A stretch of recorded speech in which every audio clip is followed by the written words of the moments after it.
Well, good morning, YouTube.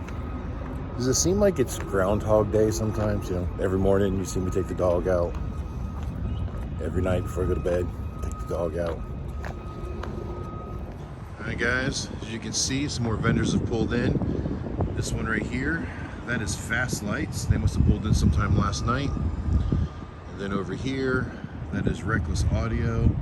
I know they were here yesterday, we spoke, but they're not going to set up till this morning. There are definitely not as many vendors here at the Speedway as there used to be. I hate to say it, part of it is because last year with all the COVID stuff that was going on, and the city did not really want to have Bike Week. So the Speedway, trying not to ruffle feathers too much with this city, decided that they weren't going to host any vendors here on their property, which left all of us trying to find alternative places to vend.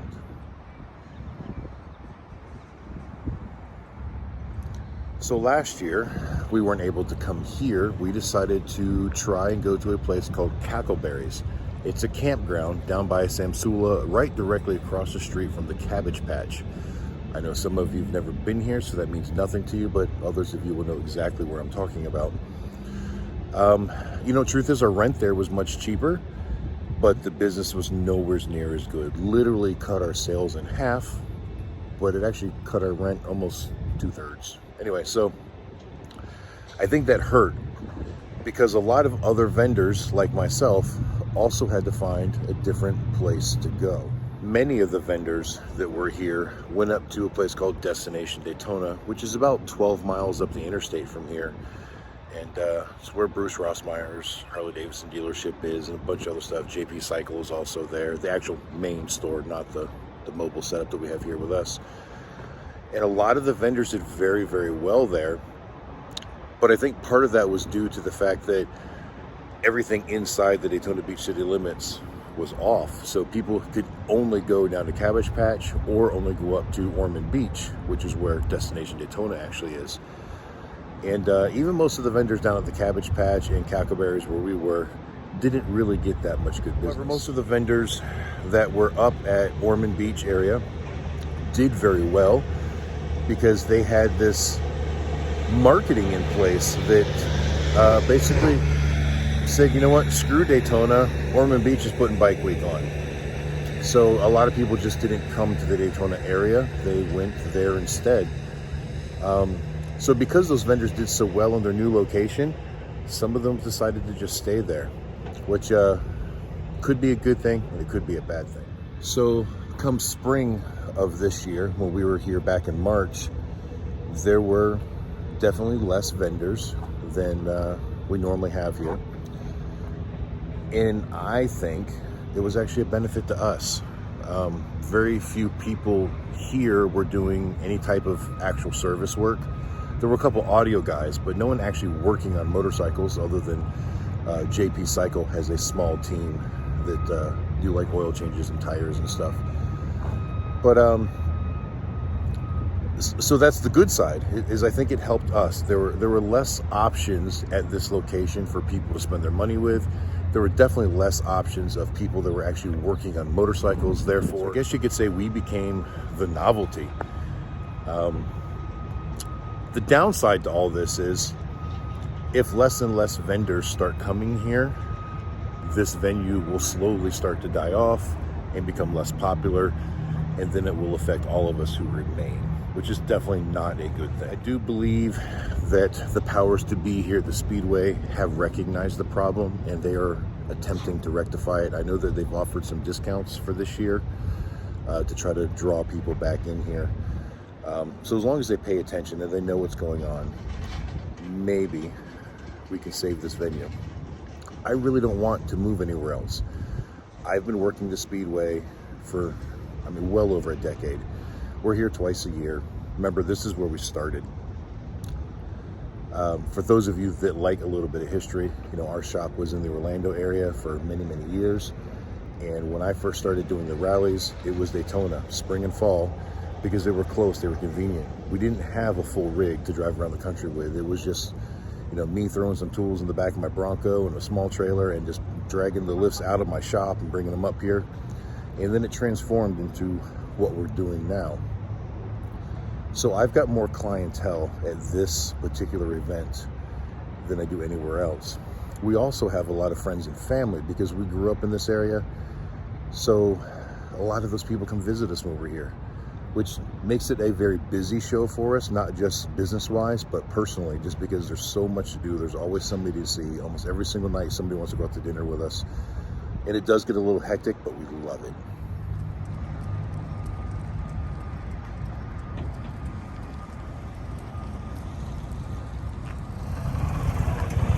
Well, everyone, it looks like Jixer is done with her business and ready to go back to Goliath. So I'm gonna go put her away, and I've got to run out to Staples. I want to go buy a printer to keep in Goliath. We had been bringing the one from the office at home on the road with us, but now that my daughter is staying at home and doing a lot of our back office assisting, we really need to keep the printer there for her. So I'm gonna have to make the investment and buy another printer to take on the road with us that just stays in Goliath all the time.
When the bikes are not here, people use this area to jog, walk, whatever.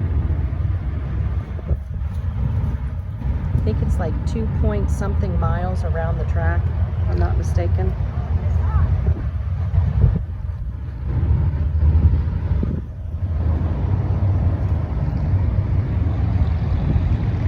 Multi-purpose.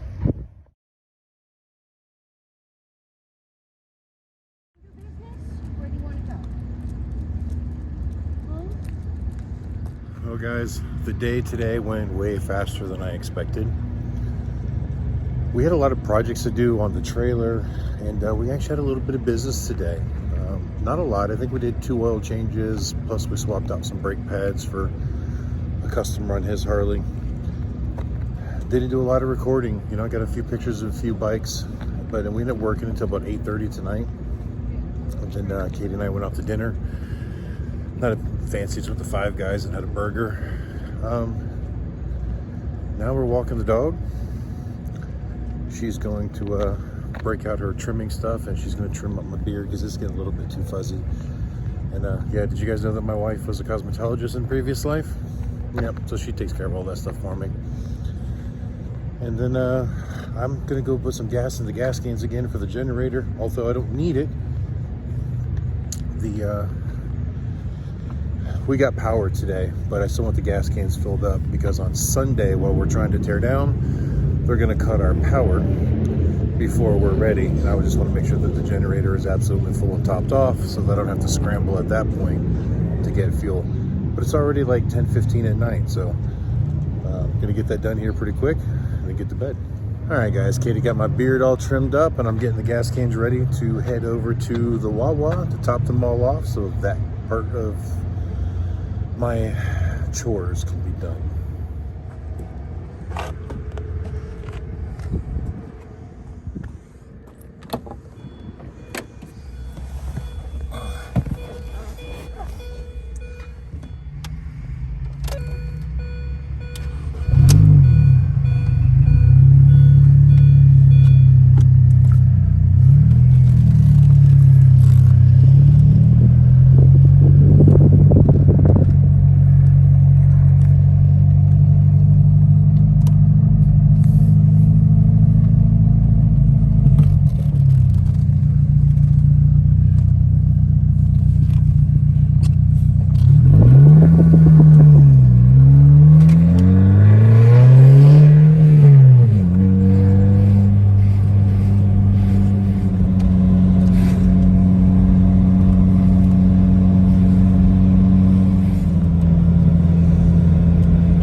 Well, guys, there it is. Got gas in the gas cans. You know, I really need to find a diesel generator to put in Goliath so I don't have to mess with this anymore. Anyway, I didn't have to drive through one Daytona to get here. I could have made a left at that light. I chose to go through one Daytona because it's kind of a neat, interesting shopping area. And so I did that for your benefit. But anyway, I'm gonna get these gas cans back over there, get them put away, and get to bed.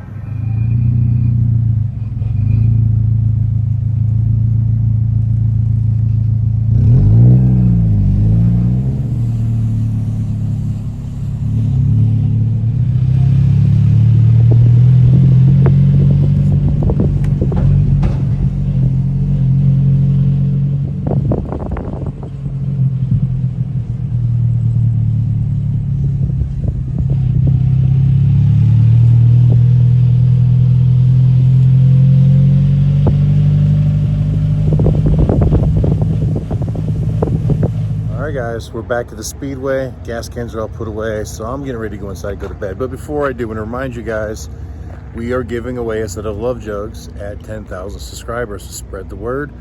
Let's get out there. If you want a free set of Love Jugs, you got to subscribe to the channel, leave a comment, and you just might win them. So for now, we're going to go ahead and go to bed. But remember, tomorrow morning is officially the first day of Biketoberfest. So we should be rocking and rolling. Everyone seems to think it's going to be a good show this year. So I'm hoping for it. I'm counting on it. So let's do it. And it's going to be a tight run. I mean, we are here for 4 more days. On Sunday, we close around noon, 1 o'clock. We got to tear it all down, pack it up, and drive straight to Panama City and set up there on Monday evening and Tuesday morning for that show to start on Wednesday. So it's go, go, go for the next 10, 12 days. So, all right, guys, stick around and watch all the action. Hopefully get some good footage over the next few days of some nice motorcycles, some beautiful women, and just all around motorcycle content. So, all right, everybody, that is it for tonight. So we're going to head off to bed, and we look forward to a productive day tomorrow. So until the next time I see you, keep those engines running.